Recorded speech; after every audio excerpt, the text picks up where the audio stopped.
Tapi ya teman-teman, ketika yang namanya kandidat itu sudah mengetahui, bahkan ya sudah menghafal pola ujiannya ya teman-teman ya, ya tentunya kan ya proksi tersebut tadi ya udah nggak bisa diandalkan lagi loh, udah rusak jadinya gitu ya teman-teman.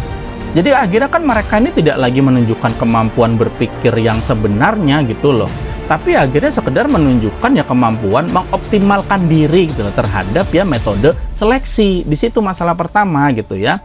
Jadi ya teman-teman, namanya kayak misalnya hacker rank score ataupun lead code score gitu ya. Itu kan akhirnya ya tidak lagi menjadi sinyal murni gitu loh untuk dari kemampuan problem solvingnya seseorang. Karena itu sekedar ya jadinya tuh menjadi sinyal bahwa namanya kandidat ini itu tuh memahami permainan dari rekrutmen gitu. Oke, jumpa lagi dengan saya Backend Magang, saya Ambil and keep the excitement to learn like a newbie intern. Oke, jadi di video kali ini kita masih di salah satu series dari channel saya, itu adalah Realitas Teknologi. Dan di episode kali ini saya pengen ngajakin teman-teman tuh buat ngobrolin tentang coding interview. Saya yakin ini masih menjadi momok untuk ya sebagian besar software engineer lah, bahkan yang udah senior gitu ya. Jadi gini teman-teman, coding interview itu ya dari sisi pandang saya, yaitu tuh adalah salah satu kebohongan paling lama gitu loh yang masih dipertahankan di sebagian besar ya tech industry gitu ya teman-teman ya. Karena gini, perusahaan itu kan mereka tuh bilangnya lagi nyari software engineer gitu kan, tapi kandidatnya itu diminta kayak misalnya ngebalik binary tree gitu kan, ngafalin dynamic programming gitu kan, bahkan ya seringnya itu kan cuma sekedar disuruh nulis ya algoritma di layar kosong gitu kan, sambil harus ngejelasin apa aja nih yang dilakukan dan bahkan gerakan tangannya ngapain gitu ya teman-teman ya. Nah, padahal kan gini ya, setelah masuk dunia kerja gitu ya pekerjaan itu kan bukan mengerjakan teka-teki selama 45 menit gitu loh, bukan itu yang kita kerjain di lapangan gitu kan. Yang harus kita bisa gitu ya di lapangan itu kan tentunya kayak misalnya itu ngebaca legacy code, terus juga ya menghadapi insiden di production gitu kan, berkoordinasi dengan product manager gitu ya, bahkan ya mengendalikan risiko bahkan gitu loh, sampai ya kita juga harus ya mengambil keputusan gitu kan ketika ya sebenarnya itu nggak ada jawaban yang sepenuhnya benar gitu loh, semua tentang trade off gitu kan. Nah, jadi mungkin di sini masalahnya itu adalah ya perusahaan itu mengaku mencari software engineer gitu ya teman-teman, tapi proses rekrutmennya itu masih dirancang ya untuk sekedar mencari manusia yang dia itu paling mahir gitu loh dalam ya ritual-ritual interview. Itu yang bakal kita bahas. Jadi gimana pembahasannya? Simak video sampai habis biar gak banyak cincong, kita langsung aja let's get it on. Please like, share, comment, and subscribe.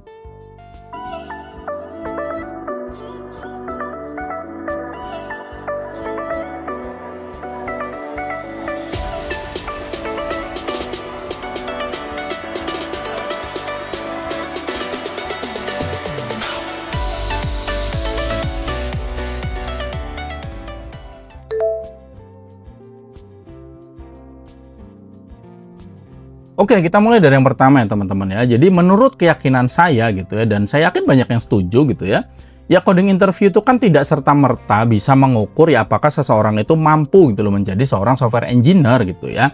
Jadi coding interview itu kan lebih mengukur apakah seseorang itu udah berlatih gitu loh menghadapi ya coding interview itu sendiri gitu kan. Jadi ya ini tuh yang menjadi gampangan itu kelemahan paling mendasar gitu loh dari metode itu gitu ya teman-teman ya.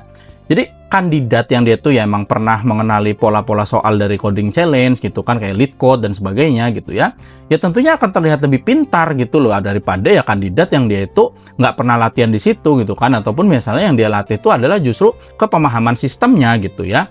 Jadi perbedaannya itu kan gampangan tuh belum tentu terdapat pada di ininya loh, di kemampuan engineeringnya gitu ya teman-teman ya. Jadi perbedaannya tuh bisa banget ya sekedar kayak ya ini misalnya seorang kandidat ini dia memiliki ya lebih banyak waktu gitu loh untuk ya mempelajari pola-pola ujian gitu ya teman-teman ya. Ya jadi kan akhirnya untuk kandidat yang dia itu mempersiapkan untuk technical interview ya akhirnya tuh ya cuma melakukan suatu kondisi di mana dia tuh ya melakukan persiapan khusus aja gitu loh untuk ya menghadapi format-format dari ya interview yang udah sering terjadi gitu ya teman-teman ya. Sementara kan ya situasi-situasi seperti yang ada kita hadapi di coding challenge gitu kan, itu tuh kan ya nggak sama gitu loh dengan lingkungan pekerjaannya kita nih sebagai software engineer sehari-hari gitu kan. Nah, masalah pertama yang saya dapatkan di sini ya teman-teman ya, jadi ya di mana suatu proxy itu akhirnya tuh menggantikan tujuannya gitu loh. Jadi coding interview itu kan awalnya memang digunakan sebagai proxy gitu ya untuk ya kemampuan problem solving. Nah, jadi proxy ini kan ya ukuran yang tidak langsung gitu loh yang akhirnya itu ya digunakan gitu ya untuk mewakili sesuatu yang sulit buat diukur. Jadi perusahaan itu kan memang ya cukup sulit gitu untuk mengukur gimana nih kandidat ini bekerja ya dalam 6 bulan ke depan gitu kan. Ya karena itu ya akhirnya ya mereka menggantinya ya dengan ya itu tadi soal algoritma 45 menit gitu ya teman-teman. Tapi ya teman-teman, ketika yang namanya kandidat itu sudah mengetahui bahkan ya sudah menghafal pola ujiannya ya teman-teman ya, ya tentunya kan ya proksi tersebut tadi ya udah nggak bisa diandalkan lagi loh, udah rusak jadinya gitu ya teman-teman. Jadi akhirnya kan mereka ini tidak lagi menunjukkan kemampuan berpikir yang sebenarnya gitu loh. Tapi akhirnya sekedar menunjukkan ya kemampuan mengoptimalkan diri gitu loh terhadap ya metode seleksi. Di situ masalah pertama gitu ya. Jadi ya ini yang bisa dijelaskan dari Goodhart's Law ya teman-teman ya, dimana ya ketika sebuah ukuran itu dijadikan target ya berarti kan ukuran tersebut akhirnya berhenti gitu loh menjadi ukuran yang baik. Di situ poinnya ya teman-teman ya. Jadi ya teman-teman namanya kayak misalnya HackerRank Score ataupun LeetCode Score gitu ya, itu kan akhirnya ya tidak lagi menjadi sinyal murni gitu loh untuk dari kemampuan problem solvingnya seseorang. Karena itu sekedar ya jadinya tuh menjadi sinyal bahwa namanya kandidat ini itu tuh memahami permainan dari rekrutmen gitu ya teman-teman ya. Nah masalah yang kedua apa? Masalah kedua yang saya dapatkan itu adalah ya lingkungan interview itu akhirnya menciptakan ya kemampuan yang bisa kita bilang palsu gitu loh, paling tidak menurut keyakinan saya gitu ya. Jadi dalam pekerjaan yang nyata gitu kan, tentunya kan kita sebagai software engineer itu kan bisa banget gitu loh ngebaca dokumentasi gitu kan, terus juga kayak misalnya tuh ya menjalankan tes dulu gitu kan, terus juga kayak misalnya tuh menggunakan debugger, terus juga berdiskusi bahkan dengan rekan kerja, dengan AI bahkan sekarang gitu ya. Terus ya juga kita tuh kan bisa banget melihat history gate dulu, ataupun ya kita mencari dari observability datanya gitu kan. Bahkan ya kita tuh bisa berhenti dulu gitu loh, berhenti sejenak gitu kan ya untuk ya memikirkan ya suatu keputusan bahkan suatu solusi. Jadi dalam yang namanya coding interview ya semua hal itu kan dihilangkan loh, yang udah saya sebutkan tadi tuh dihilangkan semua gitu ya. Ya jadinya kan akhirnya namanya kandidat itu ya akhirnya dinilai ya berdasarkan performanya di lingkungan yang sebenarnya itu justru sengaja dibuat berbeda gitu loh dari lingkungan RC di pekerjaan gitu ya teman-teman. Nanti teman-teman boleh cari juga ya, jadi ada penelitian dari ACM yang dia tuh mengemukakan bahwa ya technical interview yang tradisional itu tuh jadinya tuh bisa banget ya menghasilkan tingkat stres gitu loh, tingkat stres dan beban kognitif juga gitu ya, yang dia tuh justru lebih tinggi gitu loh daripada ya proses ya kayak misalnya tuh penyelesaian masalah secara private gitu ya teman-teman. Artinya apa? Artinya hasil interview itu ya tidak hanya dipengaruhi oleh kemampuan teknis aja gitu loh. Tapi ya juga kemampuan ya kandidat itu tampil ketika diawasi ya teman-teman ya dalam ya situasi yang artifisial gitu ya. Nah, di sini tentunya kita bisa sedikit menyimpulkan ya teman-teman ya. Yang dilakukan itu kan jadinya tidak sedang menguji gimana seseorang itu membangun suatu software gitu ya teman-teman ya, bukan software engineeringnya yang diuji, tapi yang sedang diuji itu justru ya gimana namanya seseorang itu bisa mempertunjukkan gitu loh, mempertunjukkan ya proses berpikirnya gitu kan di bawah ya tekanan, di bawah pengawasan. Di situ poinnya ya teman-teman ya. Dan ya tentunya itu tuh dua kemampuan yang berbeda gitu loh. Membangun suatu software sama bisa menunjukkan proses berpikir di bawah tekanan itu dua hal yang berbeda ya teman-teman ya. Nah di sini kita perlu paham suatu konsep yang namanya construct validity ya teman-teman ya. Jadi itu tuh adalah ya gampang itu tingkat ketepatan sebuah tes gitu ya dalam mengukur kemampuan yang memang pengen diukur. Gampangannya seperti itu. Nah, jadi kalau misalnya perusahaan itu pengen ya mengukur kemampuan seorang software engineer dalam software engineeringnya gitu ya, ya tetapi misalkan tesnya itu ya lebih banyak mengukur kayak misalnya hafalan algoritma gitu kan, terus juga ketenangan saat dia diawasin gitu kan, terus juga ya pengalamannya mengerjakan ya masalah coding challenge misalnya dari LeetCode ataupun HackerRank itu tadi gitu teman-teman ya. Ya tentunya kan ya tes tersebut tuh memiliki construct validity yang lemah gitu loh. Jadi gini teman-teman, namanya ketidakrelevanan dari si coding interview ini tadi, itu tuh jadinya tuh ya semakin parah gitu loh ketika ya cara software engineer sekarang bekerja, itu tuh udah mulai berubah akibat era AI.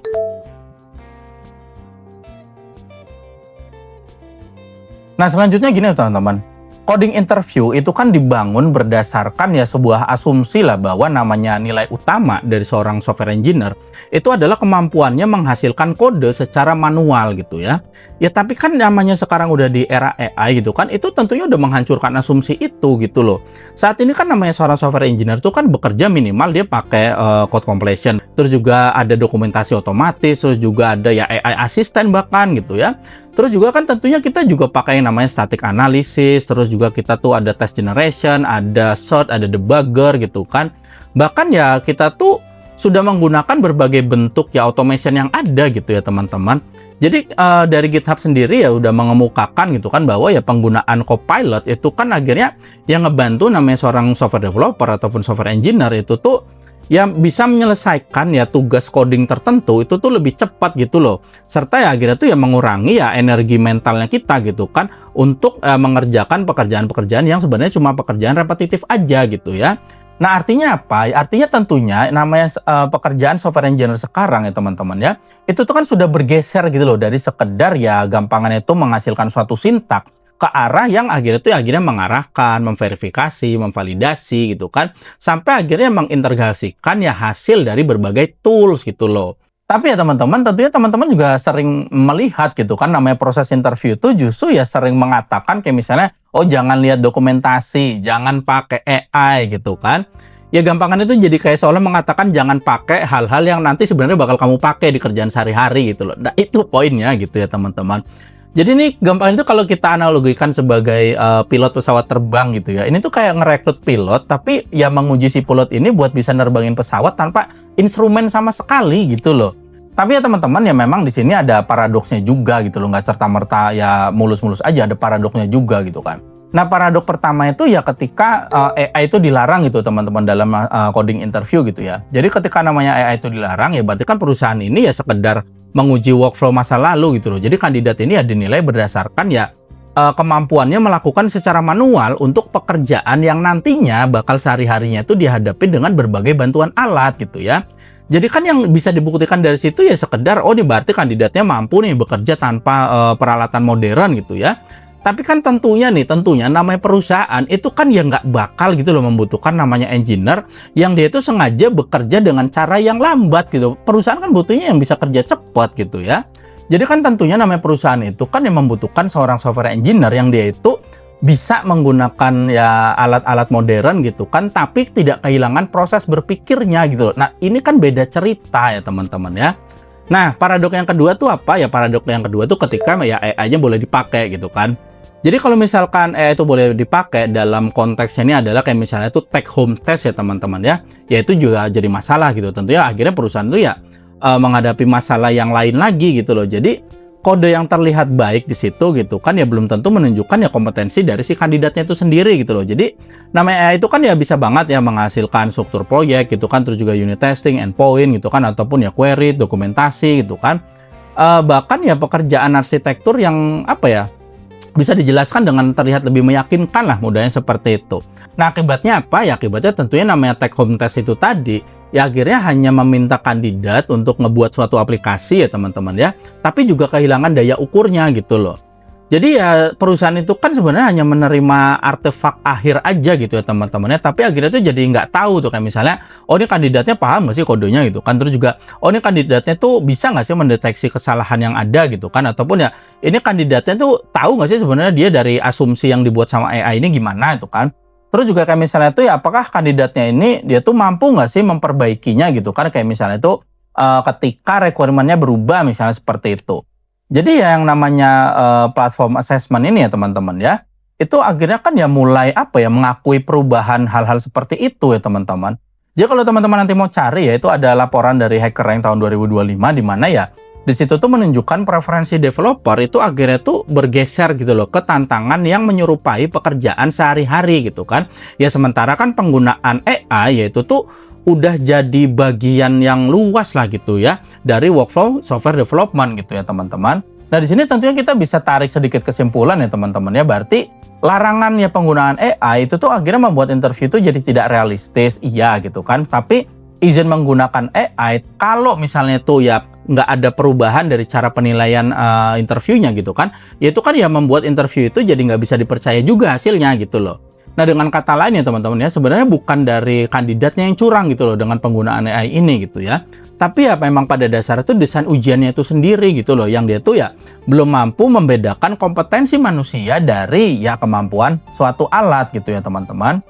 Jadi ya ketika namanya suatu code itu bisa dihasilkan manusia, bisa dihasilkan dengan AI ataupun kombinasi keduanya ya teman-teman, ya apa ya gampangnya itu ya kode akhir aja, yaitu tentunya sudah nggak cukup gitu loh untuk menjadi suatu bukti kemampuan. Nah, di sini tentunya ya di era AI sekarang ini ya teman-teman, ya kemampuan menulis code itu kan ya udah bukan lagi suatu sinyal yang langka ya teman-teman ya. Jadi tentunya kemampuan kayak misalnya memahami, mengkritik gitu kan, ataupun ya gampang itu bertanggung jawab lah atas kodenya itu sendiri, itu yang jadi nilai yang semakin langka gitu loh. Nah, tapi yang sering terjadi itu perusahaan tuh ya masih menguji ya gampangannya itu komoditas lama gitu loh, dan ya mengabaikan ya kemampuan-kemampuan yang sekarang itu justru ya sebenarnya itu paling berharga gitu ya teman-teman ya. Nah, akibatnya apa? Ya akibatnya itu kan berarti perusahaan tidak selalu merekrut engineer yang terbaik gitu loh. Tapi akhirnya selalu merekrut kandidat yang paling kompatibel lah gampangannya ya, paling kompatibel dengan ujian yang sebenarnya itu ya caranya itu masih salah gitu loh ya.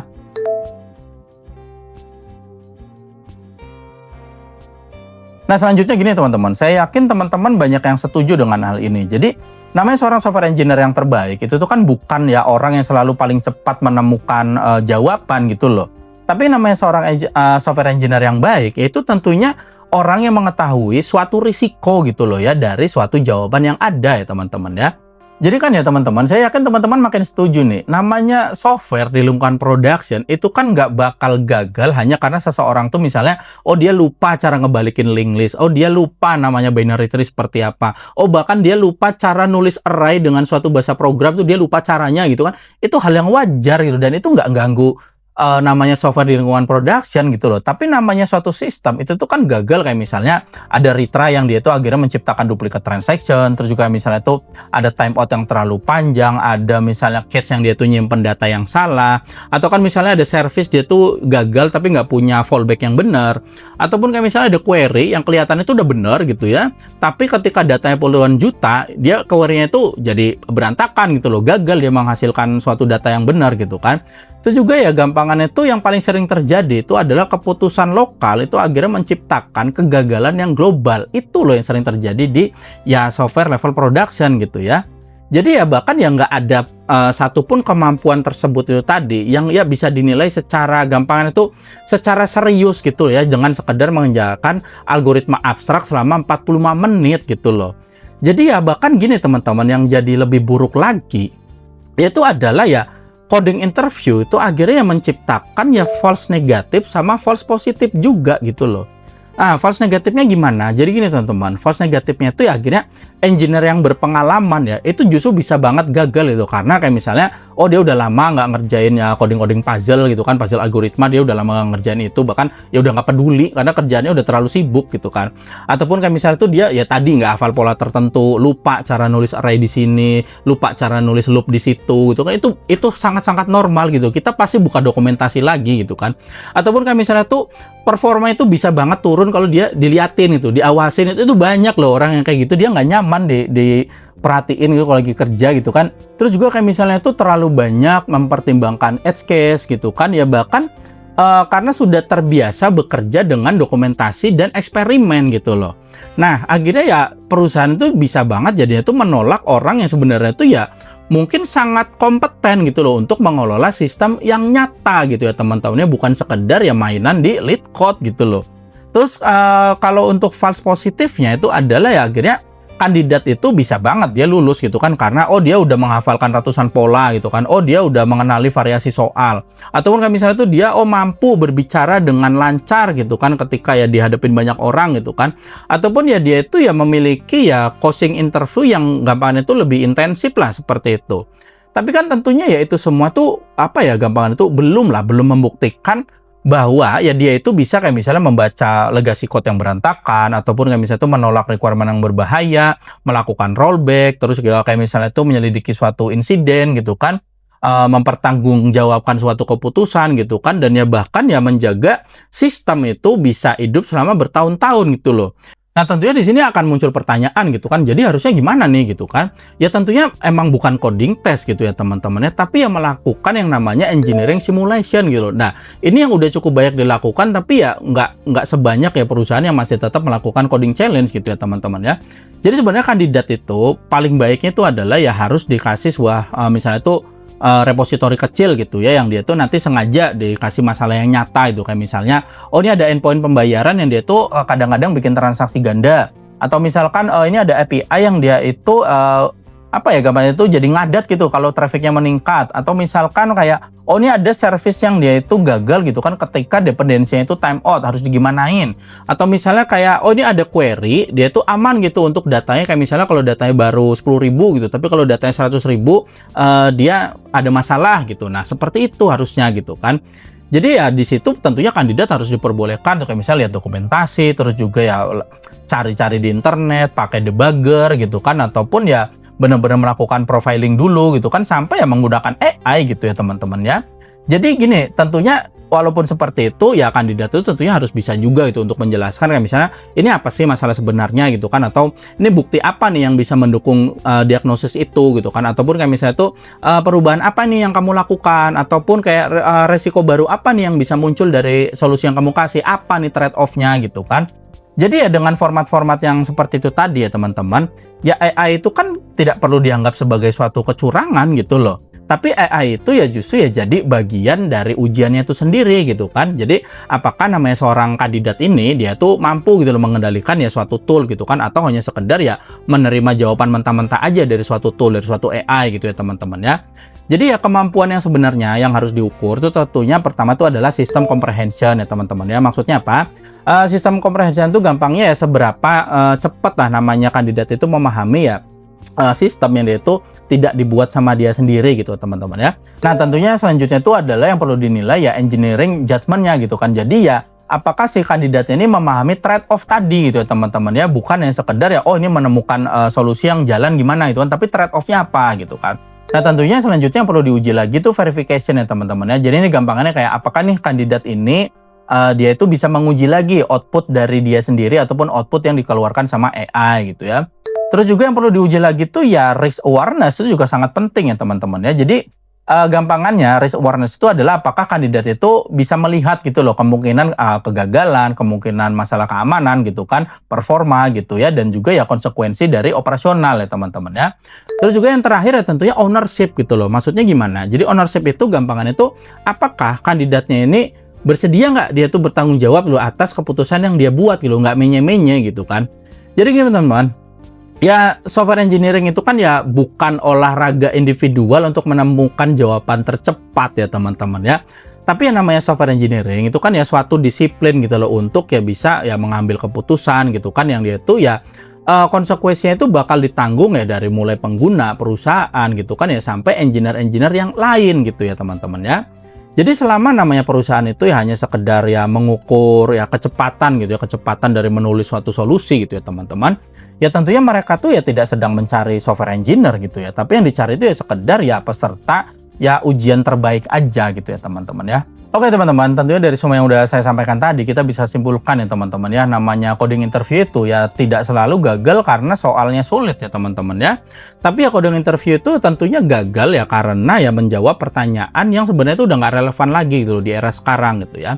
Ya namanya perusahaan itu kan membutuhkan manusia yang sebenarnya itu dia tuh memahami sistem gitu kan, terus juga bisa meragukan output, bisa meragukan jawaban gitu kan.